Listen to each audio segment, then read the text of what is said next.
آیت نمبر ہے 77۔ بسم اللہ الرحمن الرحیم، الحمد للہ رب العالمین، والصلاة والسلام علی سید الانبیاء والمرسلین وعلی آلہ واصحابہ اجمعین۔ اما بعد فاعوذ باللہ من الشیطان الرجیم، بسم اللہ الرحمن الرحیم۔ وَلِلَّهِ غَيْبُ السَّمَاوَاتِ وَالْأَرْضِ وَمَا أَمْرُ السَّاعَةِ إِلَّا كَلَمْحِ الْبَصَرِ أَوْ هُوَ أَقْرَبُ إِنَّ اللَّهَ عَلَى كُلِّ شَيْءٍ قَدِيرٌ۔ وَاللَّهُ أَخْرَجَكُم مِّن بُطُونِ أُمَّهَاتِكُمْ لَا تَعْلَمُونَ شَيْئًا وَجَعَلَ لَكُمُ السَّمْعَ وَالْأَبْصَارَ وَالْأَفْئِدَةَ لعلکم تشکرون۔ صدق اللہ مولانا۔ قرآن کریم نے اس رکوع میں پھر بہت ساری نعمتوں کا، اللہ تعالیٰ کی قدرت کا، اللہ تعالیٰ کے انعامات کا تذکرہ کیا۔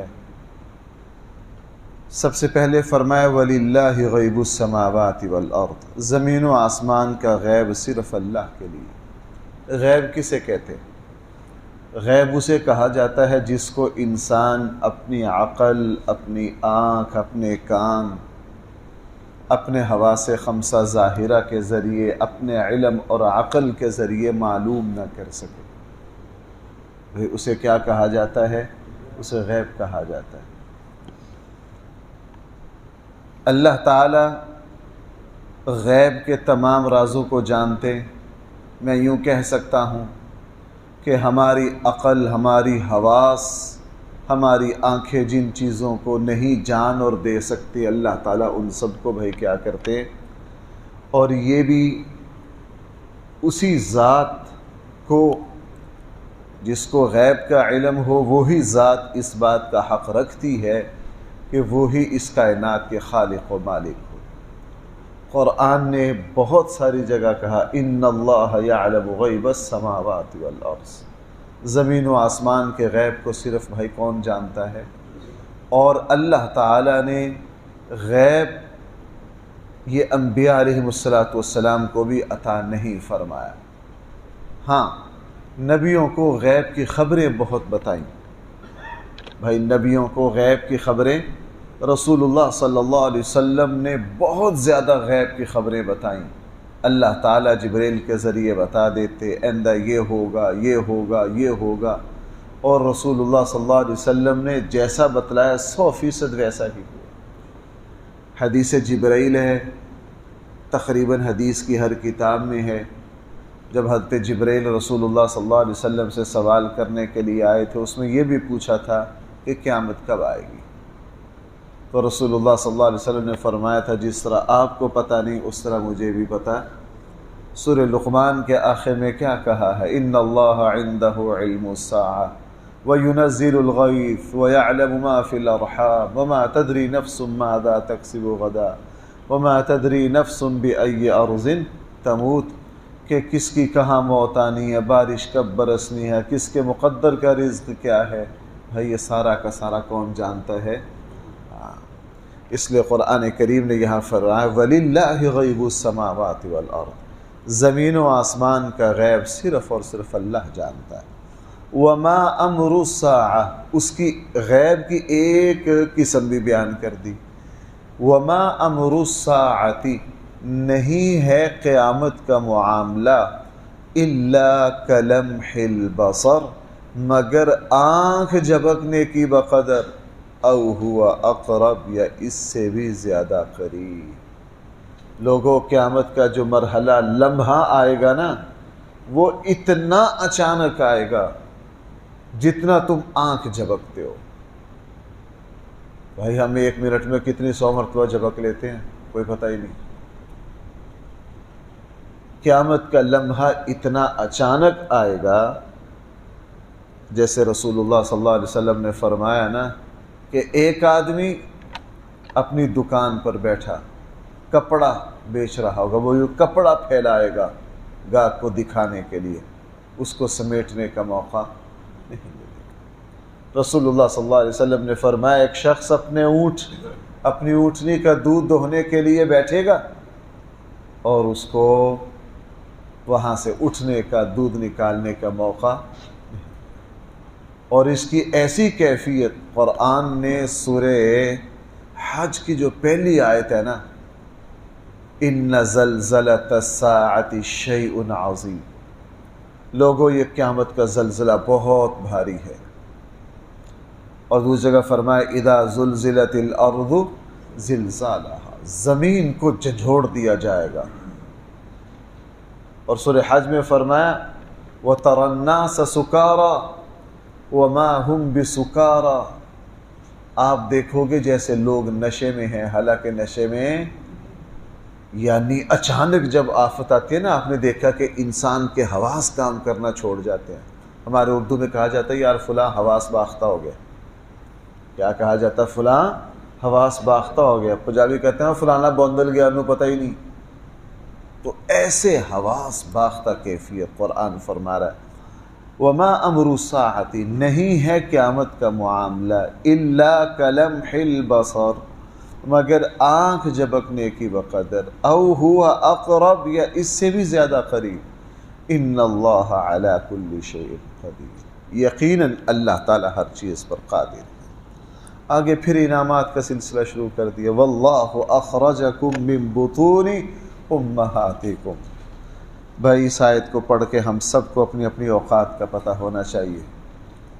قرآن کیا فرما رہا؟ وہ اللہ ہے اخرجکم من بطون امہاتکم، جس نے تمہیں تمہاری ماؤں کے پیٹوں سے نکالا، لا تعلمون شیئا، اس حال میں کہ تم کچھ نہ جانتے تھے، اس حال میں کہ تم کچھ نہ جانتے تھے۔ انسان کا پیدا ہو جانا، قرآن کریم آپ سب جانتے ہیں کہ انسان کی پیدائش کا مرحلہ کتنا مشکل ہے۔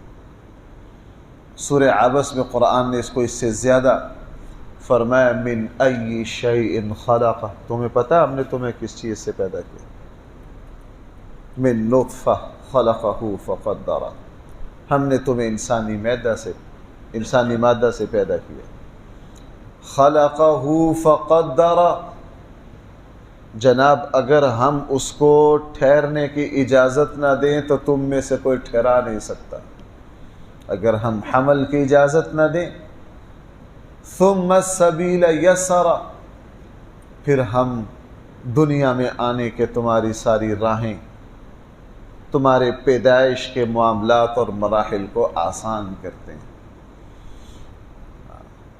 اگر ہم آسان نہ کریں تو جناب نہ بچہ بچے، نہ بچے کی ماں بچے۔ ثم اماتہ فاقبرہ، اس لیے قرآن نے فرمایا ہم نے ہی تمہیں تمہاری ماؤں کے پیٹوں سے نکالا، کس لا تعلمون شیئا، اور بھائی اس وقت تم کچھ جانتے، چٹے جاہل ان پڑھ، تمہیں پتہ ہی نہیں، لیکن اللہ تعالیٰ نے تمہارے اندر ایک سسٹم فٹ کر دیا۔ قرآن نے سورہ شمس میں کہا، قرآن نے بھائی ہر بات کہی ہے، فَأَلْهَمَهَا فُجُورَهَا وَتَقْوَاهَا، کہ ہم نے تمہارا مفید و غیر مفید سارا تمہیں سمجھا دیا۔ اب یہ بچہ ہے، ایک دن کا ہے، اس کو دودھ پینا ہے، اس کو کوئی پتہ نہیں کہ میری ماں کی زبان ابھی کون سی ہے، اس بچے کے دماغ کی ریکارڈنگ ابھی شروع نہیں ہوئی، لیکن جیسے بھوک لگتی ہے یہ بچہ روتا ہے، ماں فوراً سمجھ جاتی ہے اس کو کوئی پریشانی، ماں فوراً سمجھ جاتی ہے۔ فرمایا تم تو پیدائش بڑے ہو کر تو تم کہتے ہو نا جی میں فلاں ہوں اور میں فلاں ہوں، بڑے بڑے علم کے دعوے کرتے ہو، جب دنیا میں آئے تھے تو اس وقت دودھ مانگنے کا، اگر تمہیں گرمی سردی کوئی چیز بے چین کرے، اپنی ماں کو بتانے کا تمہیں کس نے سکھایا تھا؟ وہ ڈگری کہاں سے لے کر آئے ہو؟ تمہارے اندر یہ احساس، تمہارے اندر حس، اگر کوئی تمہیں چھوئے تو فوراً تمہارے اندر یہ پورے احساسات، تمہارے اندر یہ اتنا اعلیٰ ریکارڈر کس نے لگایا؟ کہ تمہارے دائیں بائیں بولنا آتا نہیں بچے کو، دائیں بائیں جو بولا جا رہا ہے، اس لیے بھائی بچہ جس ماحول میں گزارتا ہے وہی زبان سیکھ لیتا ہے کہ نہیں؟ وہ ویسے تھوڑی سیکھ لیتا ہے، اس کے اللہ نے غیبی سسٹم لگا رکھا ہے، وہ الفاظ کو ریکارڈ کر رہا، آج 100 کر لیا، آج 1000 کر لیا، آج 1,00,000 کر لیا، کرتے کرتے کرتے جب اس کی میموری فل ہو جاتی ہے تو اچانک وہی بچہ بولنے لگ جاتا ہے، وہی ماں کہنے لگ جاتا ہے، وہی باپ کہنے لگ جاتا ہے۔ فرمایا لا تعلمون شیئا، ہم نے تمہیں پیدا کیا تم کچھ نہ جانتے تھے، تم کچھ۔ اور بھائی پیچھے کیا آیا؟ الی ارذل العمر لکی لا یعلم بعد علم شیئا۔ بھائی ذرا دیکھنا میرا اول اور آخر کیا ہے ہم سب کا۔ یہ پیچھے ہم نے ابھی پڑھا تھا کہ صفحہ نمبر 42 پر، صفحہ نمبر 42 کی آپ پہلی لائن کے آخر سے دیکھیے، وَمِنْكُمْ مَنْ يُرَدُّ إِلَىٰ أَرْذَلِ الْعُمُرِ، تم میں سے کچھ ایسے ہیں جن کو ہم ردی اور بیکار عمر کی طرف پہنچا دیتے ہیں۔ آگے کیا ہے؟ لِكَيْ لَا يَعْلَمَ بَعْدَ عِلْمٍ شَيْئًا، سب کچھ جاننے کے بعد وہ کچھ بھی جانتا۔ اب ذرا دیکھو، آغاز میں بھی فرما رہے ہیں اللہ لا تعلمون شیئا، تم کچھ نہیں جانتے، اور بڑھاپے میں بھی فرمایا سب کچھ جاننے کے باوجود بھی کچھ ہے۔ بھائی جس کا اول و آخر اتنی بڑی جہالت ہو، فرعون خبیث نے پتہ نہیں کیسے کہہ دیا انا ربکم الاعلی، اور آج لوگ اتنے بڑے دعوے پتہ نہیں کس طرح کر دیتے ہیں، اتنے بڑے دعوے پتہ نہیں کس طرح کر دیتے ہیں کہ ہم سے زیادہ کچھ جاننے والا ہے ہی نہیں۔ اللہ تعالیٰ فرما رہے ہیں جناب اپنا اول آخر تو دیکھ لو، تم کتنے جاننے والے ہو۔ اچانک تمہارا پاؤں پھسلے نا تو تمہیں آدھا گھنٹہ سمجھ نہیں آتی کہ جانا کدھر کو ہے اور آئے کدھر سے ہو۔ یہ جو گرمی ہے یہ تمہاری مت مار دے، اور دعوے تم بڑے بڑے کرتے ہو۔ اس لیے اب شروع میں بھی ہم کچھ نہ جانیں اور آخر میں بھی کچھ نہ جانیں۔ فرمایا ہم نے تمہیں اس طرح پیدا کیا، لا تعلمون شیئا، پھر ہم نے تمہارے اندر علم حاصل کرنے کی صلاحیت رکھی، اس لیے بعد میں تم کہتے ہو کہ سارا علم میرا ذاتی۔ آگے دیکھنا، فرمایا وَجَعَلَ لَكُمُ السَّمْعَ، پھر ہم نے تمہارے لیے کان پیدا کیے تاکہ کچھ سن سکو، وَالْأَبْصَارَ، آنکھیں دی کچھ دیکھ سکو، وَالْأَفْئِدَةَ، اور دل دیا جو ان سب چیزوں کا ادراک کر سکے، لَعَلَّكُمْ تَشْكُرُونَ، تاکہ بھائی تم کیا کرو، تم شکر کیا کرتے ہو؟ تم تو بڑے بڑے غرور کے دعوے کرتے ہو، تم تو یہ کہتے ہو کہ مجھ سے بڑا عالم کوئی نہیں۔ اور بھائی یہاں ایک بڑی حیران کن بات ہے، فرمایا ہم تمہاری آنکھیں کان دل پیدا کر دیتے ہیں، کیوں جی ایسے ہی ہے؟ یہی چیزیں اللہ بھینس کی نہیں پیدا کرتا، گدھے کی نہیں کرتا، بکری کی نہیں کرتا، ساری مخلوق کی نہیں کرتا، لیکن خدا کی شان دیکھیے، بطخ کا بچہ ہے اس کو اللہ یہی چیزیں پیدا کرتا ہے، وہ پیدا ہوتے ہی چھوٹے سے 2 دن کے بچے کو پانی میں چھوڑ لو یوں تیرے گا، لیکن اس نے دوسرے تیسرے دن ماں کے ساتھ جتنا تیرنا سیکھا وہ اس سے زیادہ ترقی۔ ایسا نہیں کہ یار 6 سال کے بعد یہ پانی میں تیر رہا تھا، 6 سال کے بعد یہ ہوائی جہاز اڑا لے گا، نہیں، اللہ تعالیٰ نے دیکھنا سننا دل ساری مخلوق میں رکھا، لیکن بہت محدود سطح، بہت زیرو پر صلاحیت۔ اس لیے بھینس کو جو پہلے دن آتا ہے 50 سال زندہ رہے تو پھر بھی وہ وہیں کی وہیں کھڑی ہے۔ گدھے کو پہلے دن جتنا آتا ہے، بکری کے بچے کو پہلے دن جتنا آتا ہے وہ وہیں کے وہیں۔ لیکن فرمایا ہم نے ہے ادھر بھی کان ہیں، تمہارے بھی کان ہیں، دوسری مخلوق کی بھی آنکھیں ہیں، تمہاری بھی آنکھیں، ہم نے ہر ذی روح میں دل بھی رکھا ہے، تمہارے اندر بھی دل رکھا ہے، لیکن ہم نے تمہارے اندر ایسی صلاحیت رکھی ہے کہ پیدا ہوتے ہو جانتے کچھ نہیں، ایسا ایسا جاننا شروع کرتے ہو، جانتے جانتے جانتے جانتے جانتے پھر اس قابل ہو جاتے ہو کہ تمہیں دنیا کی ہر چیز سمجھ آتی ہے۔ کیوں بھائی یہ جو علم کی سیڑھیاں چڑھنا ہے یہ اللہ نے صرف اور صرف کس میں رکھا ہے؟ انسان میں رکھا ہے۔ اگر میں ادب سے ایک بات عرض کروں بھائی ذرا غور کرنا، یہ صلاحیت حضرت جبرائیل میں بھی نہیں ہے۔ حضرت جبرائیل کو جو اللہ نے فرشتوں میں جو جہاں جہاں رکھا، اب حضرت اسرافیل ہیں، ہم سب کو پتہ ہے قیامت والے دن سور پھونکیں گے، حضرت میکائیل حدیث میں کیا ہے؟ ہوائیں، فضائیں، بارشیں، موسموں کا نظام کن کے پاس ہے؟ حضرت میکائیل۔ حضرت میکائیل اپنے فن کے علاوہ دوسری کوئی چیز نہیں جانتے۔ جس فرشتے کوئی جو ڈیوٹی ہے وہ قیامت تک زندہ رہے گا، لیکن اس دائرے سے باہر جا نہیں سکتا۔ علم کی صلاحیت، اس لیے بھائی وہ ذرا دہرا لیجئے دوبارہ اس بات کو، جب فرشتوں سے کہا تھا میں اپنا خلیفہ پیدا کر رہا ہوں، انہوں نے اعتراض کیا، تو آگے ہے کہ نہیں؟ علم آدم الاسماء كلها ثم عرضهم على الملائکہ فقال انبئونی باسماء هؤلاء ان کنتم صادقین۔ اللہ نے اکٹھا سبق پڑھایا اپنی یونیورسٹی میں بلا کر، باب آدم کو بھی بٹھایا، فرشتوں کو بھی بٹھایا۔ اللہ تعالیٰ نے کائنات کی ساری موٹی موٹی چیزیں بتا دی۔ میں پانی پیدا کروں گا، اس کی تاثیر یہ ہوگی، میں آگ پیدا کروں گا، اس کی تفسیر یہ ہوگی، میں ہوائیں پیدا کروں گا، موٹے کلیات بتائے۔ کہ اچھا جی کل سبق سنانا آ کے۔ کل اللہ تعالیٰ نے فرمایا آؤ سناؤ آ کے، انبئونی، تم سب سناؤ، باسماء ہؤلاء۔ اب اگلے دن فرشتوں کو سبق یاد، انہوں نے کیا کہا؟ لا سبحان اللہ، جی ہمیں نہیں آتا، لا سبحانک الا ما ہمیں تو بس اتنا ہی آتا اللہ جتنا آپ نے فٹ کر دیا ہمیں۔ اب ادھر سے حضرت آدم سے کہا، حضرت آدم مول لگے سبق سنانے، ابھی وہاں ہیں، پورا سبق سنا دیا۔ اللہ تعالیٰ کی کائنات کی اہم چیزوں کا جو کل پڑا تھا سارا کا سارا سنا دیا۔ فرشتے فوراً انہوں نے کہا ہے میرے اللہ آپ صحیح، ہم غلط، آپ جو کر رہے ہیں کیا کر رہے ہیں؟ اللہ تعالیٰ نے انسان میں یہ صلاحیت رکھی ہے۔ اب اگلی بات، اب اس انسان کی خوش قسمتی یا بدبختی ہے کہ یہ اس صلاحیت کو مثبت چیز میں استعمال کر کے مثبت سے مثبت بنا لے، منفی میں استعمال کر کے۔ آج کے نوجوانوں کو دیکھو، یوں فون نمبر بولتے ہیں اور ایک ایک چیز یوں بولتے ہیں، پورے شہر کے برگروں کے ذائقے ان کو یوں یاد ہے، لیکن ان سے کہو بیٹا ذرا کلمہ سنانا۔ میں ایک نوجوان کو دیکھا، اس کو میں نے کہا آپ نے یہ مستقل یاد کی ہیں؟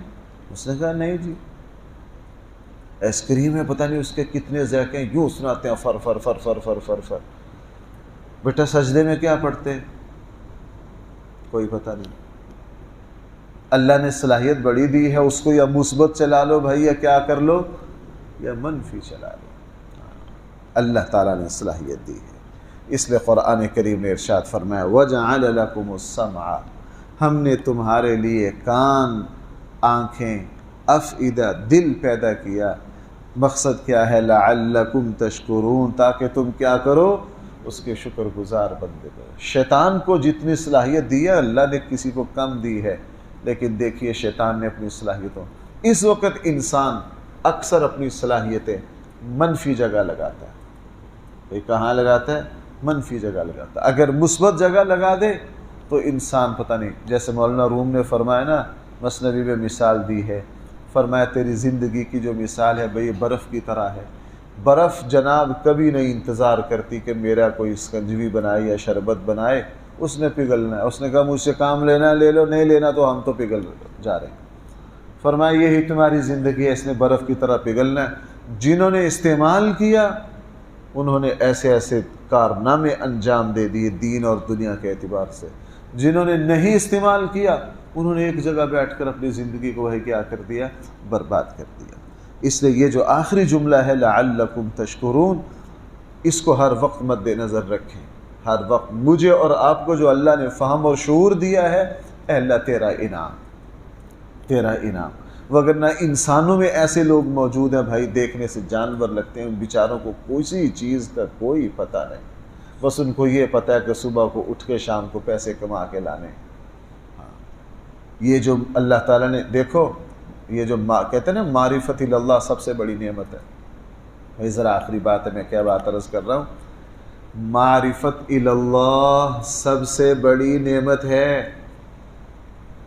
ایک بندہ سورہ فاتحہ پڑھ رہا، اس کو جو سورہ فاتحہ کا شعور ہے نا، تو نعوذ باللہ، میں فخریہ بھی نہیں کہہ رہا بھائی، میں بہت ڈر کے کہہ رہا ہوں، سمجھانا مقصد نہ ہو، ہم قرآن تھوڑا بہتا سمجھا لیتے ہیں، خدا کی قسم کسی ڈگری کی طرف کبھی توجہ نہیں گئی۔